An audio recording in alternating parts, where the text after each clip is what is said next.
Welcome back to the Thinking Stack. Good to be back. This is part 2 of our 7-part exploration of Kashmir, and we're using our integrated thinking stack framework. That's right.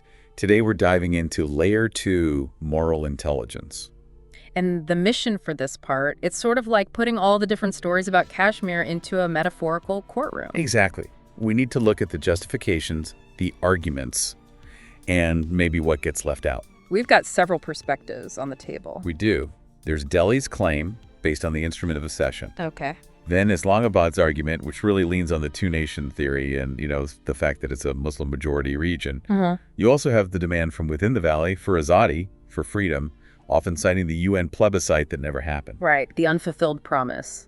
And importantly, the Kashmiri Pandit community's call for a safe return after the exodus back in 1990. It's crucial, isn't it, to see how each viewpoint highlights certain things while maybe downplaying others. Absolutely. Everyone has their justifications, but they don't always stack up neatly against the others, or even against all the facts. Okay, let's get into it. Starting with this fundamental tension, sovereignty versus consent. Delhi often points to Article 1 of the Indian Constitution. Yeah, the part defining India as a union of states. It provides their core legal foundation. But isn't it interesting that the same constitution had Article 370, the one classifying Kashmir's status as temporary? It is really interesting, and temporary ended up meaning, 70 years? 70 years. It really makes you pause and think about what temporary was intended to mean back then. It definitely complicates the argument for a simple, permanent integration based just on the Constitution itself. It suggests maybe an initial recognition of something different about Kashmir's status. And the very act itself, the Maharaja signing the instrument of accession, that didn't happen in a vacuum, did it? Not at all. The context was crucial. The valley was already facing invasion by tribal militias, supported by Pakistan, October 1947. There was that famous description from, I think, a British minister back in '48, calling it legal quicksand. That's the one. And Islamabad still brings that up today.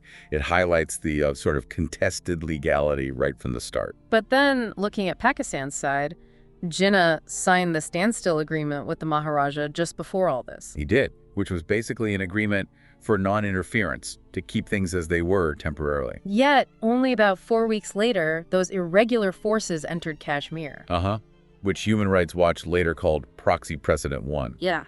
It does raise questions about consistency, doesn't it, between the agreement and the actions that followed. It certainly seems contradictory, and this early conflict, sadly, just opened the door to a really long and tragic history of violations from all sides. Which brings us to what we've termed the Ledger of Sin.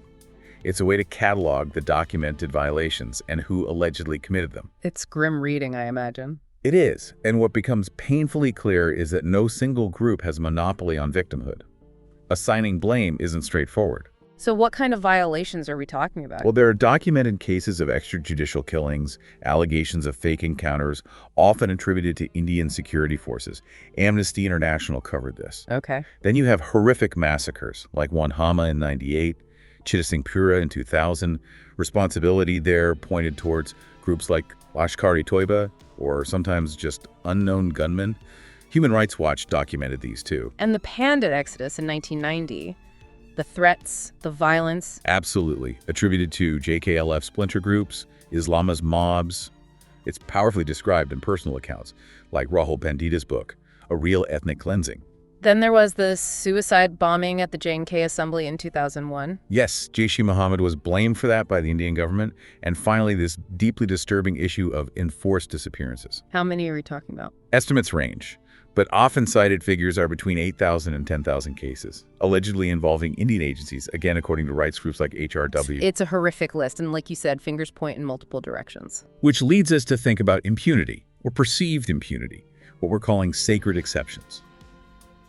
How do different players seem to operate outside the usual rules of accountability? Let's start with Delhi. How does that manifest? A key example is Section 7 of the Armed Forces Special Powers Act, AFSPA. It's active in disturbed areas. And Section 7 does what exactly? It means you need sanction, permission from the central government before you can prosecute any member of the armed forces for actions taken under AFSPA. And how often is that sanction granted? Very rarely, according to most reports. So effectively, it creates a pretty significant legal shield. Okay. What about Islamabad's side? You mentioned diplomatic support earlier. Yes. That term diplomatic support can be a sort of flexible concept. It can cover financial aid, providing training facilities, ideological backing for militant groups. So it's presented as diplomatic, but it enables actions on the ground. That's the ethical question it raises. You can claim non-interference diplomatically, but if you're simultaneously providing material or ideological support to groups using violence, well, where does accountability lie then? It seems like a way to exert influence while maintaining some distance. A kind of strategic insulation. Perhaps. And then, within the valley itself, some militant groups have justified civilian deaths by calling them collateral damage, an unavoidable consequence in the fight for azadi. That's deeply troubling language. It is. Yeah. Ethically, it's highly problematic. Framing innocent deaths as just a cost of doing business, essentially, many would equate that to a war crime mentality. What does that say about the value placed on human life in pursuit of political goals? A very hard question. And finally, the Pandit perspective, some within the community leadership. There's a view among some that basically sees all Kashmiri Muslims as potentially complicit, somehow responsible for the Pandit displacement. Which must make reconciliation incredibly difficult. Hugely difficult. It's understandable, given the trauma they suffered, but viewing an entire community through that lens of suspicion creates massive barriers to trust, to dialogue, to finding any common ground for the future. How do you rebuild anything on that basis? You probably can't. This all feeds into what we're calling the justice gap prism, looking at what each community sees as the minimum justice they need and where those demands just collide. Exactly, and the collisions are fundamental. For many Valley Muslims, justice means the right to decide their own political future. Self-determination. Which directly clashes with Delhi's bottom line, territorial integrity under the Constitution. Absolutely. And that Valley demand also creates anxiety for Pandits who worry about their security and maybe demographic changes if that happens. Okay, flip side. The Pandits' core demand. Guaranteed security, getting their property back. That sparks fears in the Valley about demographic engineering. Some worry it's an attempt to change the region's Muslim majority character. What about Kashmiris under Pakistani administration? AJK and Gilgit-Baltistan.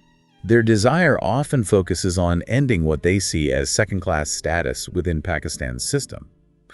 But that bumps up against Islamabad's own strategic interests and how it manages those territories.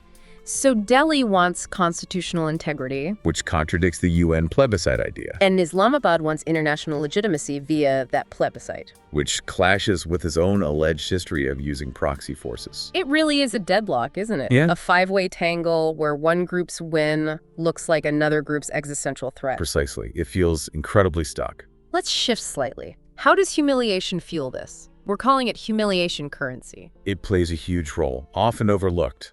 Think about incidents like that reported story of a young man, Ashfaq, forced to pose with a militant's gun for a CRPF social media post. Yeah, I remember reading about that. Regardless of the intent, the impact is public humiliation.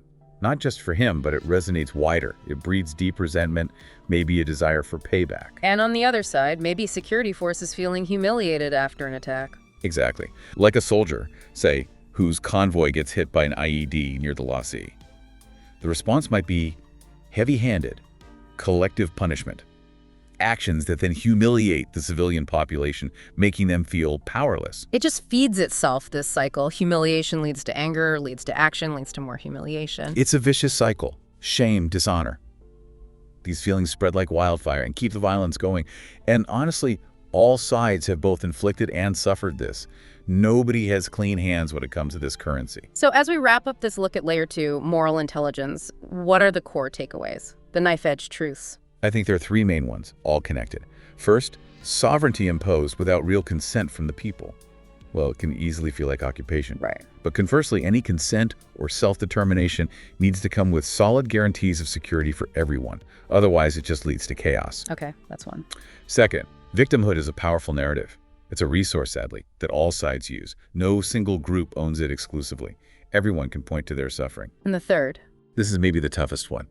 As long as certain actions, certain players, whether state forces or militant groups, are seen as being above the law, exempt from accountability, then genuine ethical progress, real peace, it just feels impossible. That lack of accountability poisons everything. So our analysis of Layer 2 moral intelligence is done. The courtroom phase, you call it. Yes, and it's clear just how tangled and contradictory all the narratives are. Deeply complex. So the next step for us is the systems lab. We're going to try and model some of these destructive cycles, these feedback loops we've talked about, especially those driven by these moral conflicts. Okay, so as we leave this layer, here's something for you, the listener, to think about.